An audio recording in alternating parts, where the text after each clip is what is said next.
Hi folks, it's me, Hannah. Hey.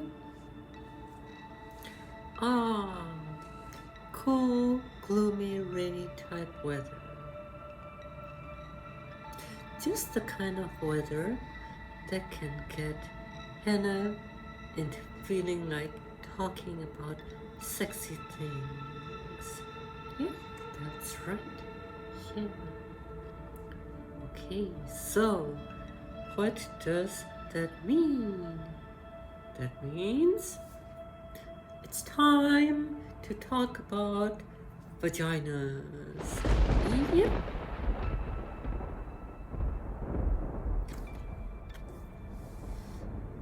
Not just any kind of vaginas, sexual reassignment surgery vaginas.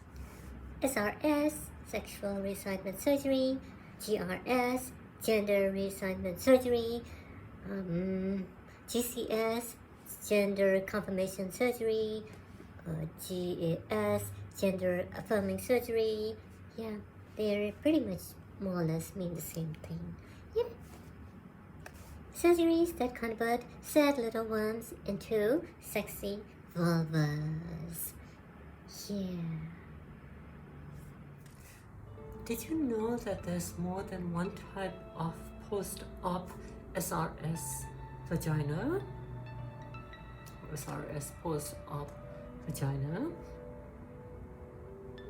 Now you do! In this video, I'm planning to talk about the types of neovaginas that I'm aware of at this time, what I like to look for in terms of my expectations of my neovagina. This video neither sponsored nor endorsed by Kamal Cosmetic Hospital. This video is intended to be viewed by those who are planning to get SRS surgery in the near future and are viewed by those who are curious about SRS and SRS vaginas. Yeah. I don't want to know your reasonings. Yep, to each its own. Yeah, whatever rocks your boat, I guess. Yep. Yep. Maybe you're just curious. Maybe SRS vaginas turn you on. Yeah. Anyways, there. So when I say neovaginas, I'm also referring to the vulva section as well, not just the vaginal canal. Yep, in this video. Yeah. Okay. So, types of neovaginas that I'm aware of at this time. Yep. Types of vagina, meaning types of SRS surgery options. The first item on the list is penile inversion. Penile inversion vaginoplasty.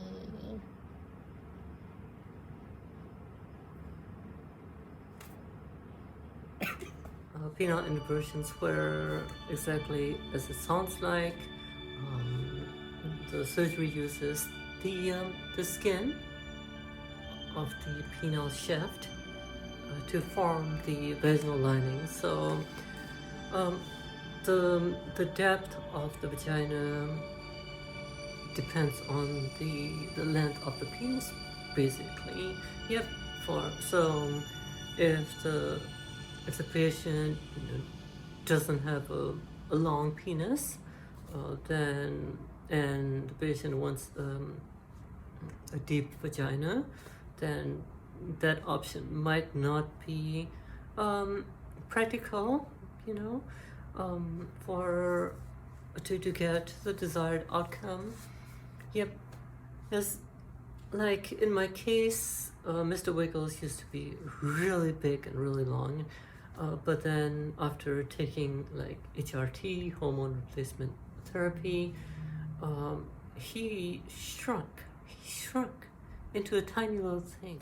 So I was like, Mr. Wiggles, thanks a lot so much for trying to con on you to be big. And he's like, what are you complaining about? You're the one who doesn't even want a penis to begin with. Kind of had a point there, I guess. Yeah. Okay, so the next type of neovagina / SRS surgery procedure is penile inversion with skin graft. Yep. So skin graft meaning scrotal skin graft. What does it mean by skin graft, right? Skin graft essentially means that it's taking a piece of tissue from somewhere else. So in this case, it's taken from the scrotum. So the scrotum tissue that's normally discarded, it gets used to form part of the vaginal canal. Typically, like near the opening area, so that adds an additional length to the vaginal canal. Yep. The third type of neovagina / SRS surgery option is penile inversion with scrotal skin graft using mucosa lining. So the mucosa lining that's normally discarded gets used in the forming of the neovagina, and that can help naturally secrete lubrication in the vagina. So yeah, that's the option that I got for my SRS surgery when I went to Kamal Hospital in Bangkok, Thailand last year. Yeah. About a few weeks ago, I was inspecting Miss Tickles. I stuck my finger in there, wearing gloves, of course.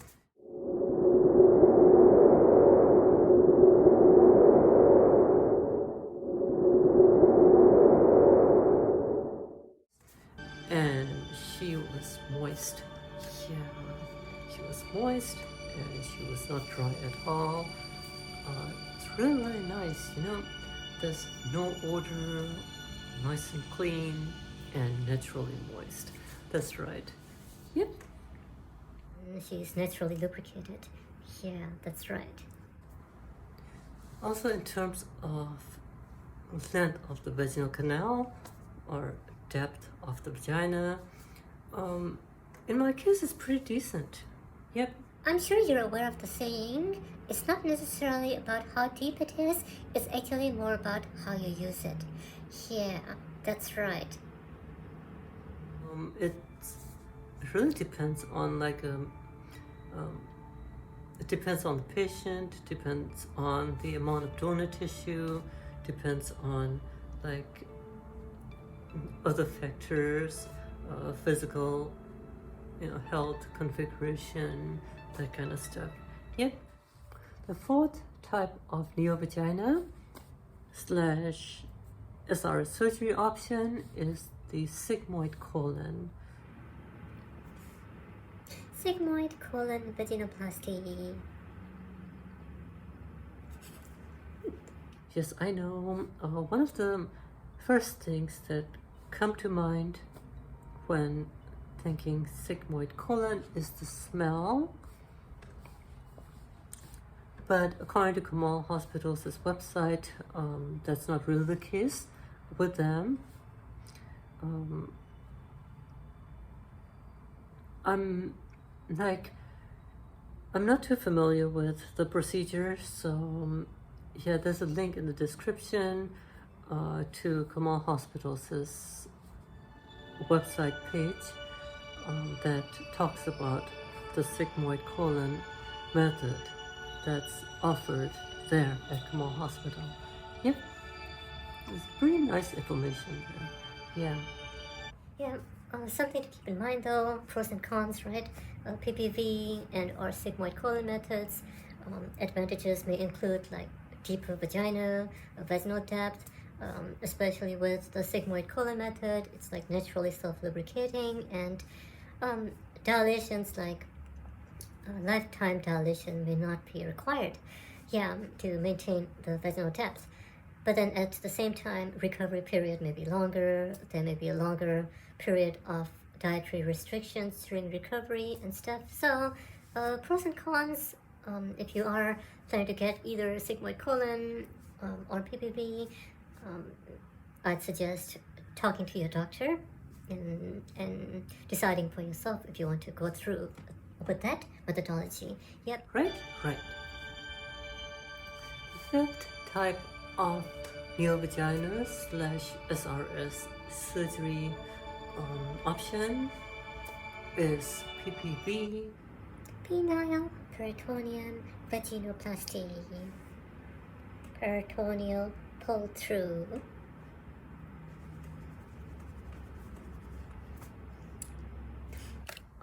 Peritoneal pull-through vaginoplasty. It uses the peritoneum lining, which is supposed to be like very close to the lining of a natal vagina. PPV procedure has been done on cisgender women for many years, so it's not a new procedure. If you're curious, there's a link in the description, the same link that points to the sigmoid colon page. That page also talks about PPV. Yep, on the Kamal Hospital's website. Kamal Hospital's website. Yep. So if you're feeling curious, visit that link in the description. Yep. Okay, last but not least, it's not a neovagina, but it's more like a neovulva. Yep. And if you're thinking zero depth SRS surgery, you are correct. Yeah, zero depth. So no vaginal canal is essentially a vulvoplasty. It converts the penis into a vulva, removes the testicles, of course, and reroutes the urethral opening to the proper positioning in female configuration. Right. The clitoris is preserved. Hopefully. So it's basically, in appearance, female genitalia, but without the vaginal canal. Yeah. While we're on the topic, a little something that I like to mention here. It's basic common sense information, but then at the same time, we don't want to assume that everybody has common sense, especially when it comes to the doctors performing the SRS surgeries. Yep.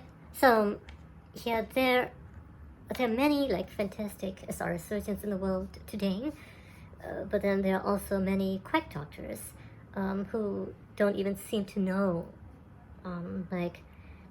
where the urethral opening is supposed to be on female genitalia. Right. Many years ago, I saw a video on the internet where the doctor basically left the urethra in front, like a guy, and without the shaft. How is the patient supposed to urinate? Right. So female urethras are positioned differently from male urethras, urethral openings, and so obviously, but then that kind of thing. So it's good practice, right? It's always good practice to practice due diligence when it comes to researching the doctor and to make sure the doctor that's performing the surgery knows how to properly perform the surgery. Right.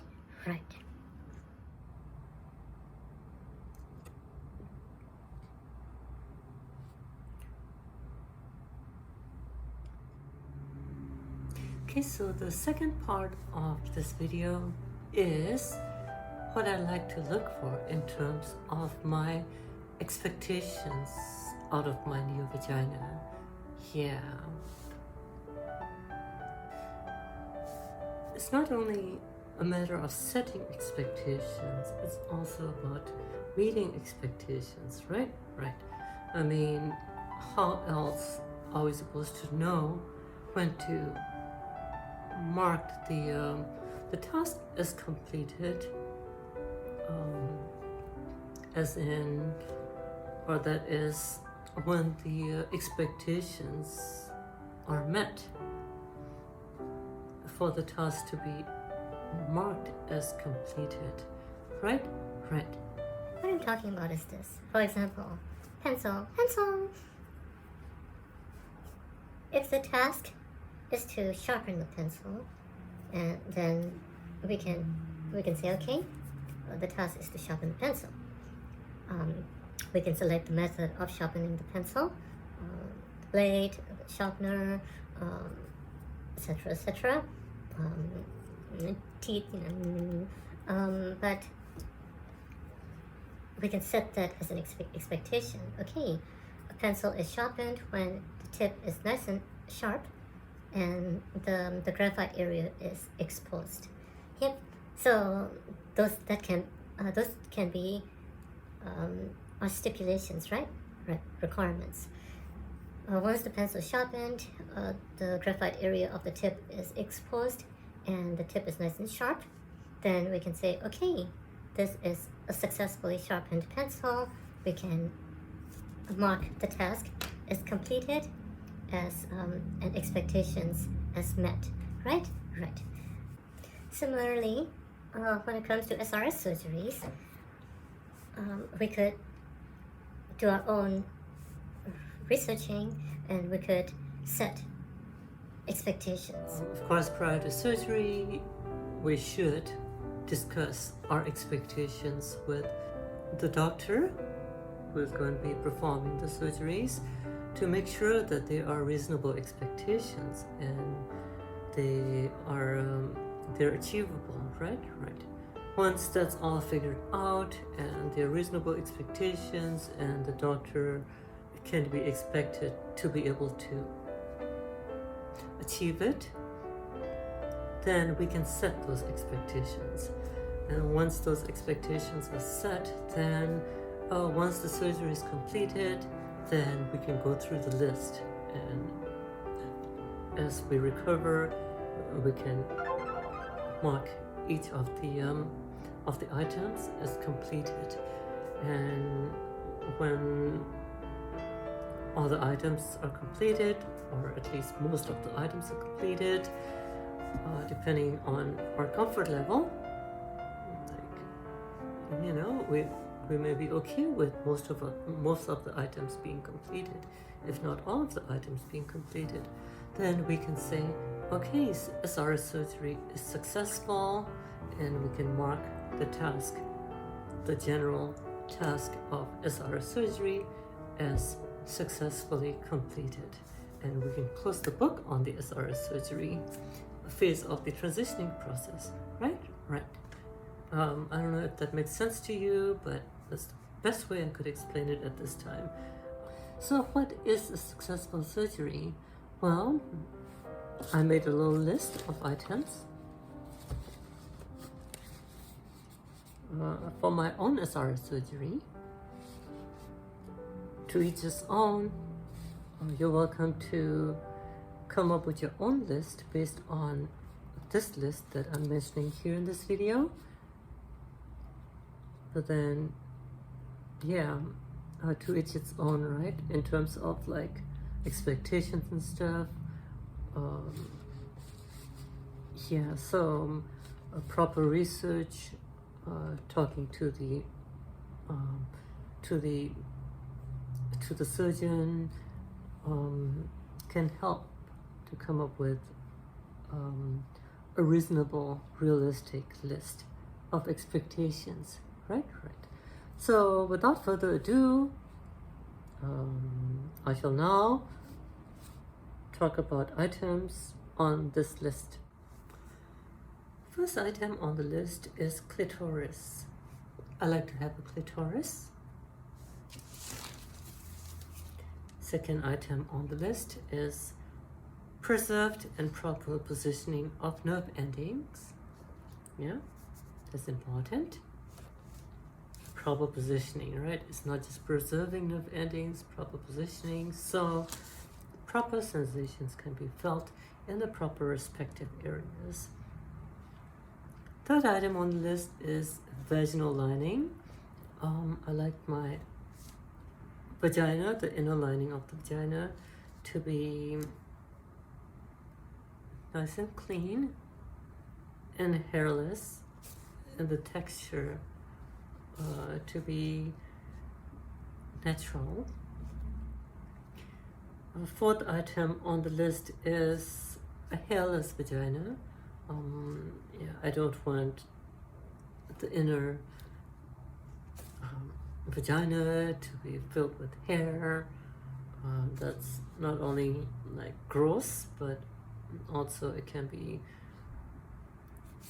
very bothersome, because hair can be itchy, and to remove hair after surgery, after post-op inside, may be tricky. Yep.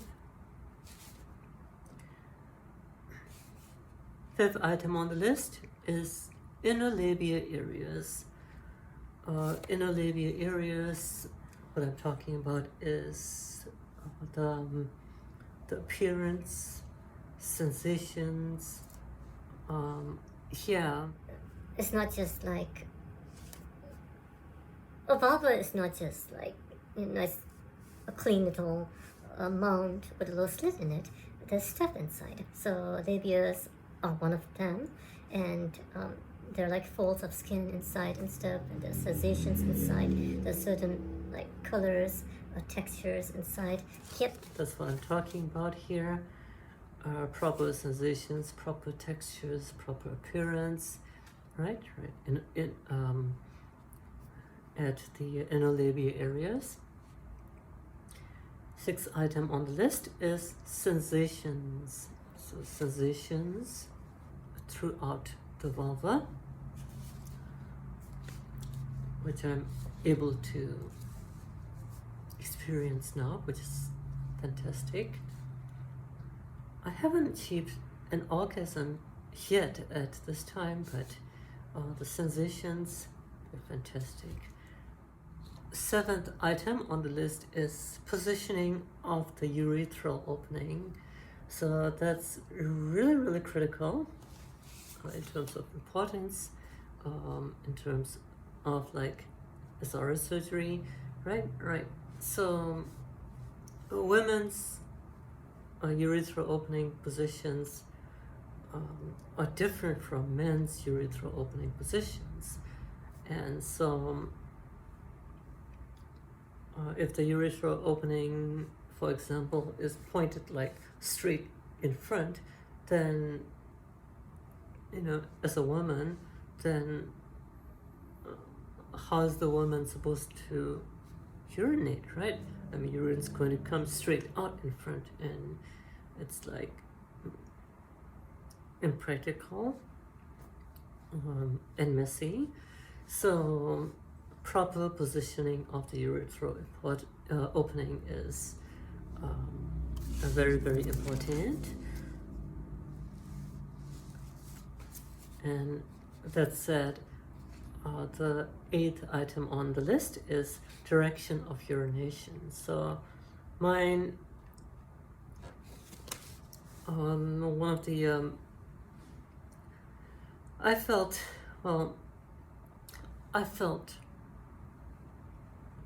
very relieved.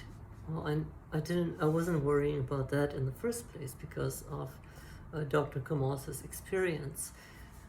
But when I got to actually sit down on the commode and pee at the hospital, I was actually pleasantly like relieved in more ways than one, that the direction of urination was proper. So it's not coming straight in front, it's going down into the ball, and it's just it just bends out towards the back, and it's a nice feeling. Yeah, and it's a proper direction, womanly direction, right? Right. We don't want peeing to be a messy nightmare post-op, right? Right. It's a direction of urination. The 9th item on the list is, I mentioned inner labia before. It's actually inner labia and vagina colors. So in Miss Tickles, the colors are fantastic. They look natural and fantastic. Inner labia and vagina textures, that's the 10th item on the list. Textures, right, textures, important. The 11th item on the list is actually not something that I was expecting, but I was pleasantly surprised. The vaginal muscles, the inside of my vagina can actually grab. They can actually grab the. Yeah, it's amazing. Like it's like yeah. Physical behavior is very much similar to that of a natal vagina. Yep. So that I am very, very, very, very like pleasantly satisfied. I wasn't expecting that to be the case. I was thinking, okay, neo-vagina, just an empty tube, but in my case, that's not the case. Miss Tickles' vagina can actually grab and squeeze and stuff. Yep. Which is quite lovely. Okay, 1, 2, 3, 4, 5, 6, 7, 8, 9, 10, 11, 12. And the 12th item on the list is the opening of the vagina, not an open hole. So I wasn't expecting that either. I was thinking, okay, vagina, it's a neo-vagina, so I was expecting the neo-vagina to be an open hole, but it's not. The opening actually seals shut in my case. So yeah, during the first couple of months of getting back to California after the SRS surgery trip, there were times where after my dilation session, I'd have about 60 cc's of darting fluid, saline, a combination of saline and betadine. And yeah, that darting fluid darting solution, right, would just stay there inside, and Miss Tickles would be like the opening would be nice and shut, and then she would then expel the fluids whenever she feels like it. So it's very similar to like a woman going through a period. The fluid might come out like anytime basically, but it's at when the body decides to discharge. So yeah, I was experiencing that. I was like, okay, I could work, I could do this, I could do that, and then suddenly Miss Tickles would decide to discharge, and then I could feel the discharge going into the pads. And yeah, so that was in a way, it was actually a nice feeling because it meant that the vagina was functioning properly. Yep. So it's not an open hole. It's a nicely like closing, tightly sealing opening, vaginal opening. Right? Right. Clear as mud.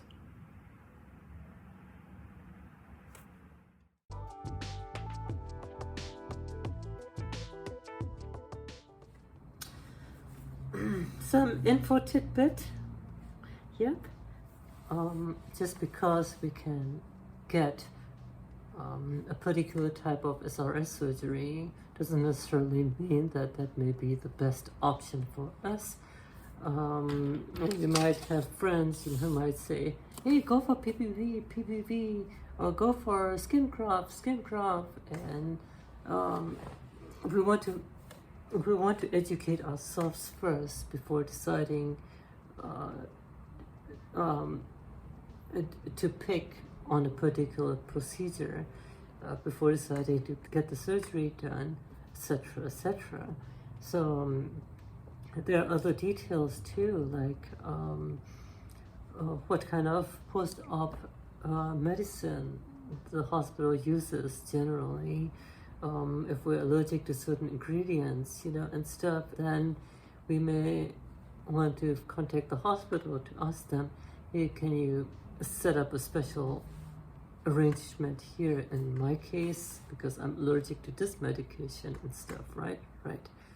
SRS surgery is a major surgery. It's a plastic surgery. It's a major plastic surgery. So careful planning, careful researching is not bad things to do. Yep. All right. I think I covered what I wanted to cover in this video, and yep. Laters.